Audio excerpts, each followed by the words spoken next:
Hello everyone, स्वागत है आप सभी का आज के इस नए वीडियो में। सबसे पहले तो मैं आप सभी को शुभकामनाएं देना चाहूँगा कि जो कल का आपका एग्ज़ाम है उसके लिए आपको मेरी बेस्ट विशेस। और इस चैनल के माध्यम से आपने जितने वीडियोस देखे हैं वो सभी ऑथेंटिक हैं और एग्ज़ाम में आपको अच्छे मार्क्स दिलाने में मदद करेंगे। आज का जो वीडियो है हमारा, ये अनसीन पैसेज के ऊपर होने वाला है। ये यूनिट 2 का एक ही चैप्टर है, एक ही टॉपिक भी है, इसी से ऐसा ही क्वेश्चन पूछा जाएगा, इसलिए मैं आपको ये वीडियो लेकर के आया हूँ। तो क्वेश्चन है, read the passage carefully and answer the following question. ठीक है, आपको क्या करना है, पैसेज को ध्यान से पढ़ना है और आंसर द फॉलोइंग क्वेश्चन, इस पर आधारित प्रश्नों का उत्तर देना है। ठीक है, तो चलिए शुरू करते हैं। सबसे पहले हमारा जो क्वेश्चन है बहुत इजी है और यहाँ पे देखिए दिया गया है कि इन अ रिमोट विलेज। सबसे पहले आप लोग इसे पढ़ते चले जाएंगे। In a remote village, in a remote Himalayan village nestled among snow capped peaks and dense forest, life moves at a gentle pace. मतलब यहाँ पे इसका अर्थ ये हुआ कि मतलब बर्फ से ढके हुए पहाड़ की चोटियों और घने जंगलों में स्थित एक यह हिमालयन गांव है ना, इसमें जीवन बहुत धीमी गति से चलता है। द विलेजर्स, वहाँ के जो जो ग्रामीण लोग हैं, although isolated from urban development, although यद्यपि वो की शहरी विकास से तो बिल्कुल अलग थलग हैं, लिव इन हार्मोनी, लेकिन वो लोग सामंजस्य के साथ रहते हैं विथ नेचर, प्रकृति के साथ। देयर डेज बिगिन, उनका दिन शुरू होता है विथ सनराइज, सूर्योदय के साथ, and end with the fading Twilight, और उनका जो दिन का जो समाप्ति होता है ट्विलाइट के फेडिंग से होता है। ठीक है, तो इन चीज़ों को समझते हुए हम लोग आगे बढ़ेंगे। यहाँ पे आप देख सकते हैं, चिल्ड्रन वॉक सेवरल माइल्स, वहाँ पे जो बच्चे हैं वो सेवरल माइल्स टहलते हैं, मतलब कई मीलों तक पैदल जाते हैं, टू रीच स्कूल्स जाने के लिए। And most adults are engaged in farming, और वहाँ पे ज़्यादातर जो वयस्क लोग हैं वो खेती करने में इन्वॉल्व रहते हैं। ठीक है, और हैंडीक्राफ्ट्स और हस्तशिल्प, हाथ से बने हुए मतलब शिल्पी में शिल्प कार्यों में व्यस्त रहते हैं। डिस्पाइट द चैलेंजेस, मतलब चुनौतियों के बावजूद भी, ऑफ लिमिटेड रिसोर्स, इस सीमित संसाधन की चुनौतियों के बावजूद भी, द कम्युनिटी थ्राइव्स, जो वहाँ का जो समूह है वो प्रयास करता है ऑन कोऑपरेशन, सहयोग की भावना विकसित करने का, एंड म्यूचुअल रेस्पेक्ट, और आपसी सद्भावना और सम्मान बढ़ाना ये चाहते हैं ऐसे लोग। देयर ट्रेडिशंस, उनकी जो परंपरा है, पास्ड डाउन थ्रू जनरेशंस, और ऐसी परंपरा मतलब कि पीढ़ी दर पीढ़ी पास की है, मतलब कि एक पीढ़ी से दूसरे पीढ़ी में आई हुई है। और यहाँ पे दिया है आर स्टिल प्रिजर्व्ड, और ये अभी भी मौजूद है, विथ प्राइड, है ना, एक गर्व के साथ। द ट्रैंक्विलिटी ऑफ सराउंडिंग्स, जो वहाँ के आसपास की जो मतलब शांतिपूर्ण वातावरण है, ऑफर्स अ स्टार्क कंट्रास्ट, है ना, एक विभिन्न प्रकार का एक भिन्नता वहाँ पे प्रदान करती है, टू द कयास ऑफ सिटी लाइफ, और जो जो शहर का जो जीवन है जिसमें जो बहुत अव्यवस्था होती है, बहुत हौच पौच की स्थिति होती है, उससे वो बेहतर माहौल है। तो इस पैराग्राफ को आपने पढ़ा, मैंने जल्दी जल्दी में आपको हल्का सा इसका ट्रांसलेशन करने की कोशिश करी है, आप इसे अच्छे से और समझेंगे। और देखिए इस पर आधारित कुछ प्रश्न पूछे जाएंगे। तो सबसे पहला प्रश्न देखिए इस पे क्या पूछा गया है कि where is the village located and what is it surrounded by, मतलब गांव कहाँ पर मतलब विकसित है और स्थित है, और यह किससे घिरा हुआ है। तो अभी अभी मैंने बताया कि यह हिमालयन गांव है और यह बर्फ की चोटी से, बर्फ से ढका हुआ एक उच्च चोटी पे है, और यहाँ पे जो है ना डेंस फॉरेस्ट में, घने जंगल से ये जो है के क्षेत्र में ये है। आपको इसका आंसर मैंने इस पीडीएफ में नीचे लिख के रखा है, आपको ये पीडीएफ आप इस व्हाट्सअप नंबर पे जो आप देख पा रहे हैं इस पे आप ले लेंगे।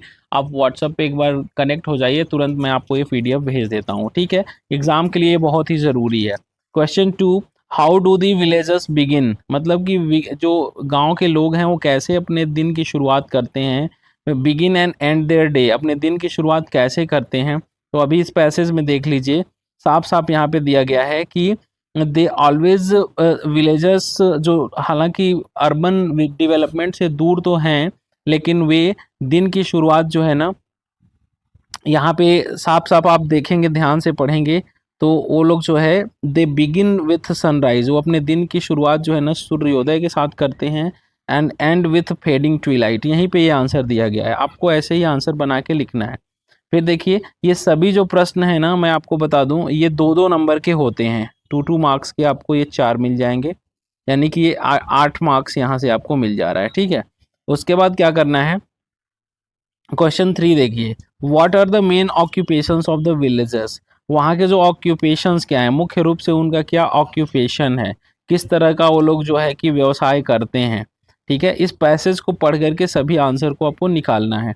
चलिए आपको हम इस पे कुछ एंटोनिम्स भी इससे कुछ क्वेश्चन पूछे जा सकते हैं, है ना।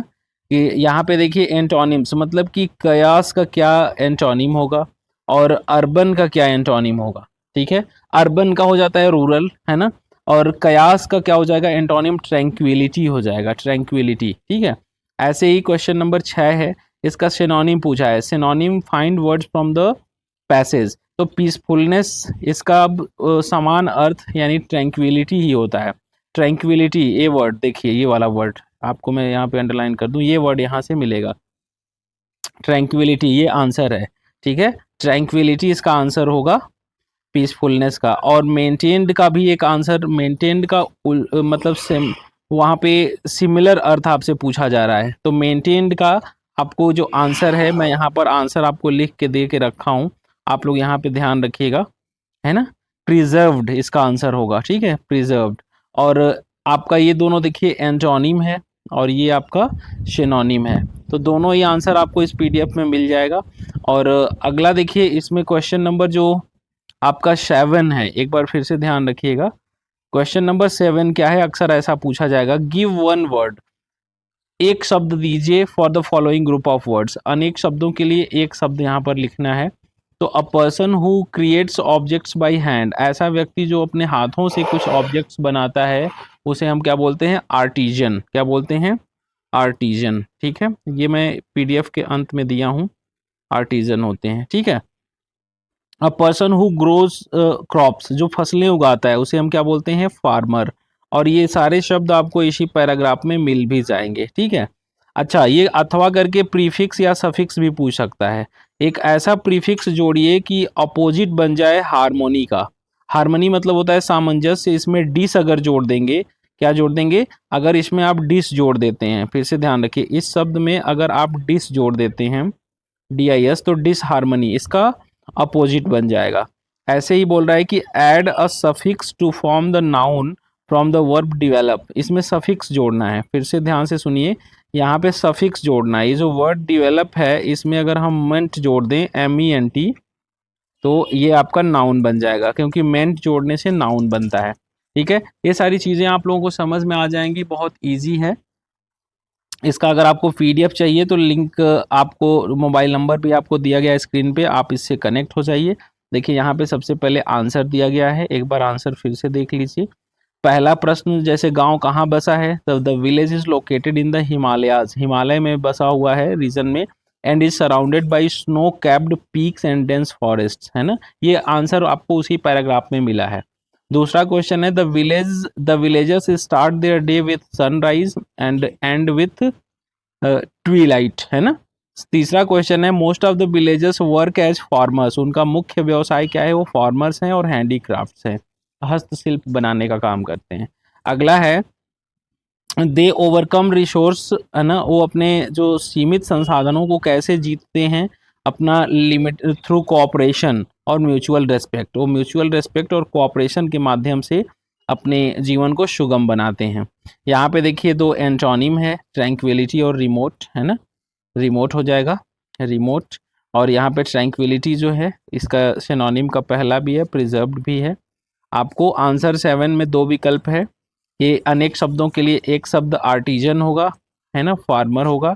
और अगर आप प्रीफिक्स सफिक्स से क्वेश्चंस बनाते हैं, तो यहाँ पे डिसहार्मोनी एंड डेवलपमेंट, यहाँ पर मैंने रेड इसलिए किया है कि इसमें ये जोड़ा गया है, इसको हम प्रीफिक्स बोलेंगे और इसको बोलेंगे सफिक्स। तो देखिए ये क्वेश्चन पक्का इसी तरह का क्वेश्चन आने वाला है, आपके सिलेबस में है ये। यूनिट 2 में बस एक ही टॉपिक है जिसका नाम है अनसीन पैसेज। तो उम्मीद करता हूँ आपने एक छोटे से वीडियो में यूनिट 2 के पूरे कॉन्सेप्ट को समझ लिया है। आप तैयार रहेंगे ऐसे ही एक अनसीन पैसेज को सॉल्व करने के लिए। और कल का आपका एग्ज़ाम बहुत ही बेहतर होने वाला है। चैनल अगर आप सब्सक्राइब नहीं किए तो सब्सक्राइब कर लीजिए, दोस्तों को शेयर कर दीजिए और परीक्षा के उपरांत भी आप स्पोकन इंग्लिश का फ्री वीडियो यहाँ से पाते रहेंगे। चैनल से जुड़े रहने से आपको बहुत सारी जानकारी प्लेसमेंट से रिलेटेड, आपको जॉब से रिलेटेड, अंग्रेजी सुधारना और मुख्य जानकारी से आप रूबरू होंगे और हमसे जुड़े रहने से आपको काफ़ी जानकारी मिलती है। तो मिलते हैं अगले वीडियो में नए कॉन्सेप्ट के साथ, तब तक के लिए आप सभी को अलविदा।